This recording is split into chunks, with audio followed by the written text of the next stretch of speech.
First, we checked into our hostel, Lisbon Destination Hostel, upstairs in the Rocio train station.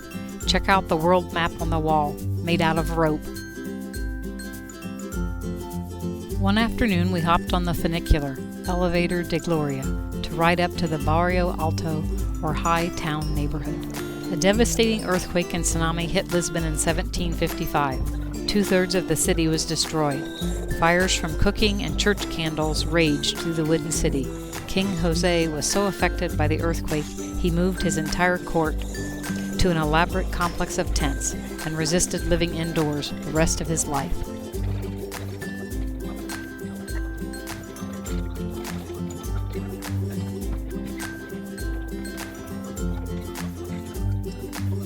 At the top, this map made of ceramic tiles guides you through the view of the city, including the twin towers of the cathedral to the ramparts of the castle, birthplace of Lisbon and beyond.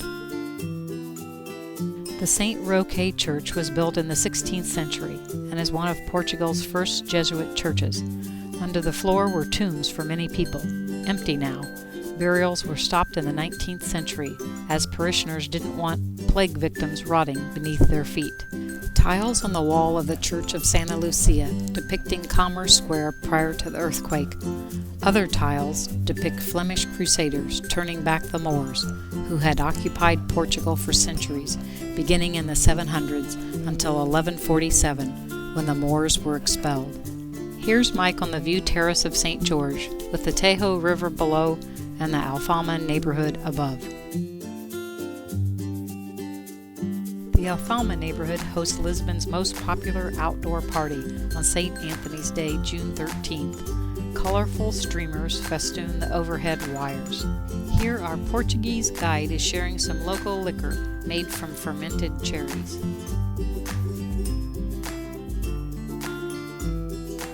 A novel use for a bicycle, turning a sharpening stone. One way to make a living.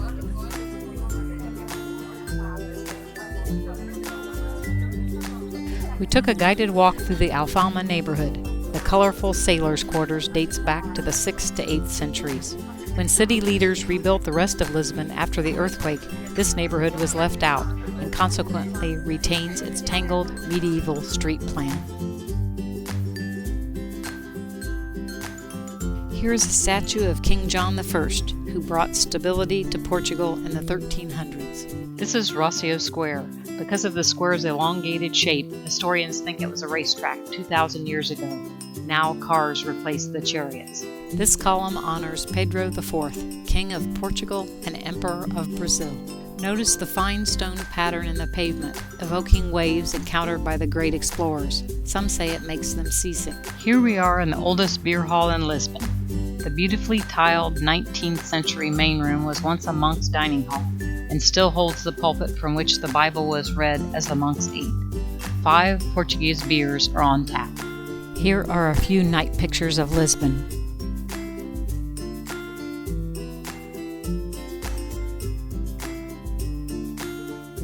This is outside the Rocio train station. Beautiful tiles inside the train station.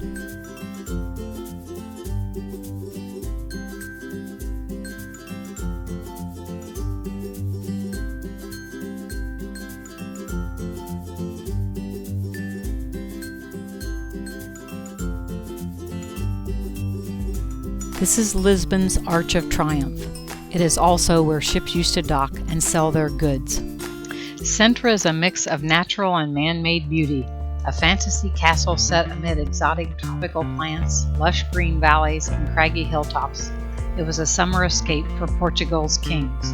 We first visited Sentra's 1,000-year-old ruins of a Moorish castle, lost in an enchanted forest and alive with winds of the past.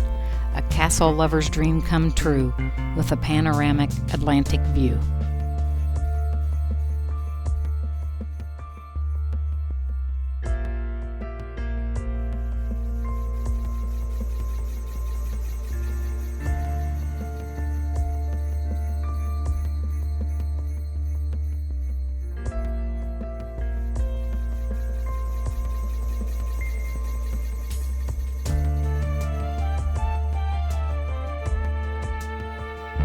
Next, we visited Pena Palace, a fantasy castle built in the 19th century by a romantic German-born Portuguese Prince Ferdinand.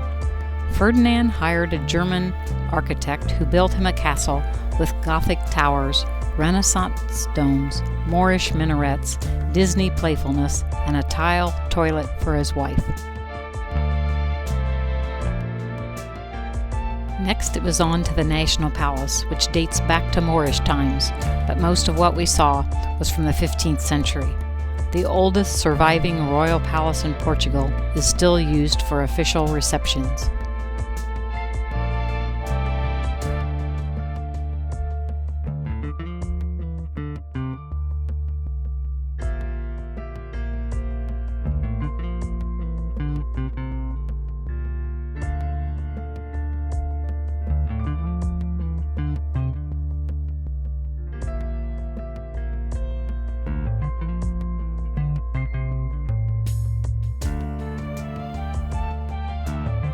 The palace's banquet room is adorned with swans, the king's daughter's favorite animal. Check out the ceramic soup tureens in the shape of your favorite barnyard animal.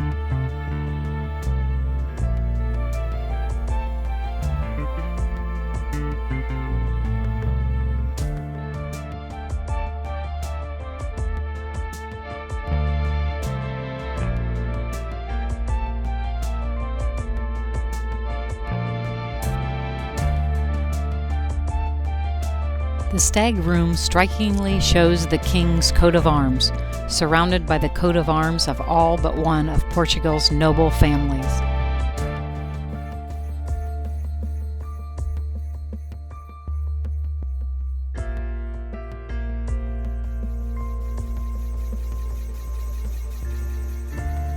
The kitchen had all the latest technology, and an entire cow could be roasted on the spit.